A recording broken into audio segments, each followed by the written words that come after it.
Boom. Hey guys, welcome back to Z's Comics Reviews. As you can see, we got little noisemakers that Diamond sent us in Mine for doesn't free. make noise. It doesn't make noise? That sucks. Oh, there you go. You're just not blowing hard enough. All right. Yep, we got sound effects. We actually got some comic news for you. So, Absolute DC, which is the DC's version of Ultimate Marvel, which is, another universe, fresh start, all that stuff. Just got some more traction under it. The writing teams have been announced. Absolute Batman is going to be written by Scott Snyder with artwork provided by Nick Dragotta. Absolute Superman by Jason Aaron and Rafa Sandoval. Absolute Wonder Woman by Kelly Thompson and Hayden Sherman. I don't know much about Hayden Sherman or Rafa Sandoval, but I know I've seen Nick Dragotta's name tossed around a few places here and there, so I'm okay with that one. Scott Snyder, obviously, like the Grand Poobah of Batman. I think he's turning into the DC's new Jim Lee. Kind of is. Pretty much. So all of this Absolute DC is going to be a new jumping on point. You don't have to know anything. Supposedly, according to all the solicitations and everything, what we know is going to be almost useless in this new universe. So Batman, Bruce is looking like Alan Rickman Batman over here. He's looking Alan jacked. Rickman? Yeah. You know how jacked Alan Rickman is, bro? That's how Bruce is looking in this. Who are you talking about? Alan Rickman? Not Alan. Like Snape? No, who's dang it? What are you talking about? I just butchered Thad's name. I'm so sad. Alan Richardson. Richardson, my bad. Oh my gosh. Okay. My bad. I knew I was an Alan. All right. So, yeah, he looks like a beast. Superman. I know. Yep. It's so I'm bad. just coming down here for a the bit. Superman family is coming in. We don't know much about any of these stories aside from their new starts. So look for them. Supposedly they're going to start dropping over in October. So also involved is All in DC. That's what it's called. All in DC is going to be a new kind of like Dawn of DC, where it's new storylines, new jumping on points, new creative teams. I'm kind of bummed because the creative team behind Nightwing is moving on to other pastures, but supposedly Nightwing is still they got like one more issue left of this story. I know you've already told me about how sad you are. So many previews. I know. 5 pages. But yeah, also in DC news, Batman and Robin Year 1, a 12-issue miniseries, begins publication in October as well. Written by Mark Waid and Chris Samney. Chris Samney is also on art duty. The design of it, I don't know if it's going to be in black and white, because all I've seen is some preview sketches and stuff like that, but it blends kind of like an Adam West feel with the Kevin Conroy new Batman Adventures kind of jawline and everything. I'm actually super excited about that one. The variants look really cool, so check that out. Batman and Robin Year 1, supposedly launching in October. Let's get to our reviews. All right. Phoenix, number 1. Continuing the number 1s of the X-Men from the Ashes storylines, this one follows, obviously, the Phoenix, Jean Grey, as she deals with cosmic importance. She's juiced up by the Phoenix, and she's all like, well, I got to do something. The art is great. I mean, the variants are amazing. Every single, I have not seen a bad variant. That shiny one, amazing. Yeah, the Joe Quesada one, this is great. So the exterior is amazing. The interior, the artwork is just as good, I think.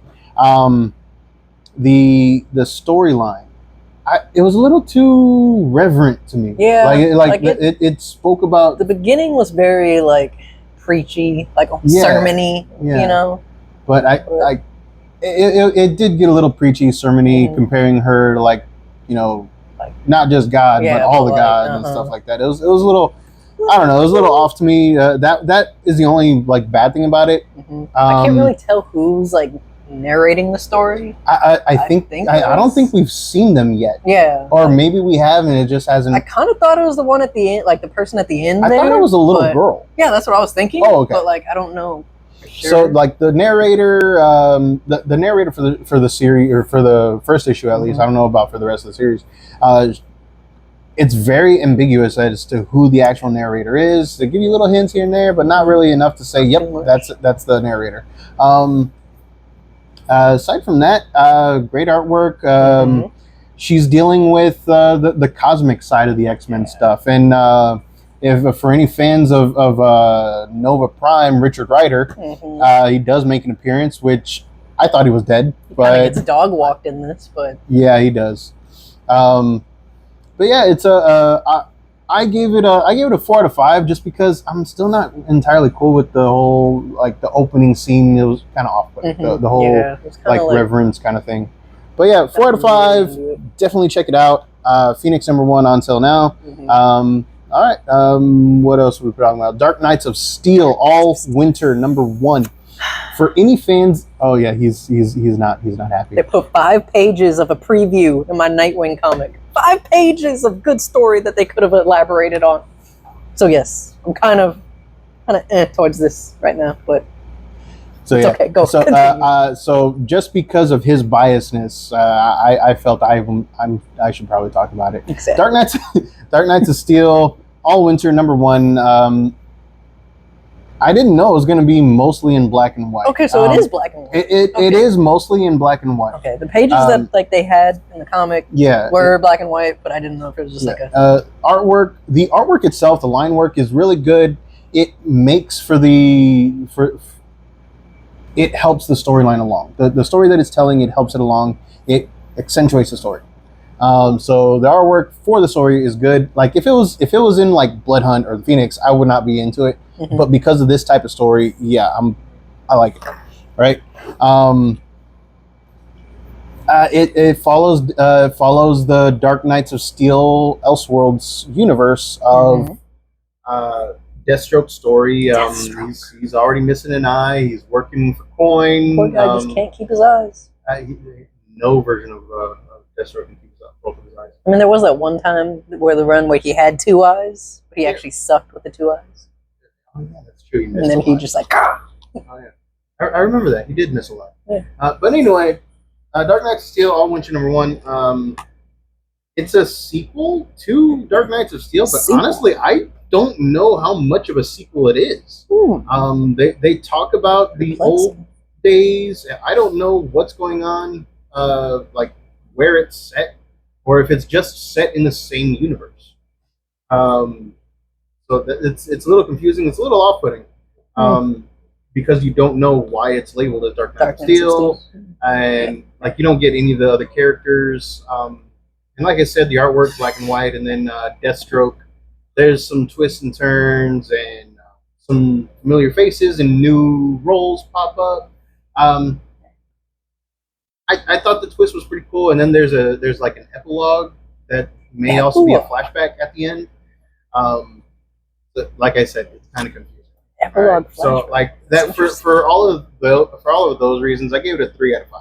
3 deserving. I'm maybe intrigued, a little bit less, but I'm not like, oh my god, I got to read. Maybe a little bit less. You know what I mean? So yeah, I gave that one a 3 out of 5. Witchblade #1. Witchblade. Witchblade. No, Witchblade. That blade. This blade. Okay, this blade. That blade. Okay. All right. Sarah Pazzini. Not Eric Brooks. Sarah. No, Sarah. Sarah Pazzini. That's what I'm saying. So this is a brand new relaunch of the Witchblade comic series. Originally done, I believe, by Mark Silvestri, and I don't remember who the writer was. I'm sorry. But this one, it's a solid start. I highly recommend it to anybody. Is it serenading you? Yes, it is.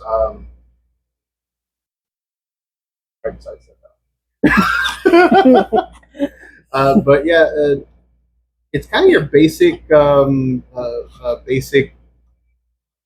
cop story of, you know, like, well, my dad died in the line of duty kind of thing, so now I'm gonna find a skeleton. But in this one, it's all about her fighting corruption and all that stuff, and then she gets like taken over by this ancient weapon. According to some of the synapses, this ancient weapon, aka the Witchblade, finds its host, and it protects the light from the dark kind of And that's on the solicitations. Of course. The way it attaches to her is very reminiscent of a symbiote, like from Marvel symbiotes. Very dark lady. Yeah, except it didn't speak to her. But this is the first issue, so it could potentially like start influencing her, speaking to her. I don't know yet. I don't even know the original Witchblade. All I know is that this was a new #1, and the artwork is pretty, and the storyline is really good. It's nothing crazy. It's all stuff that it's stuff that we've seen before, just in a new light and written very well, I think, and presented with fantastic artwork. Honestly, I gave this one I gave it a 5 out of 5. I highly recommend this one. You got a bunch of splash pages. You got some very good action shots, and for this type of thing where before it was filled with like fan service and whatnot, yes, there is a surprisingly little amount of fan service, and I'm completely cool with that. Yes.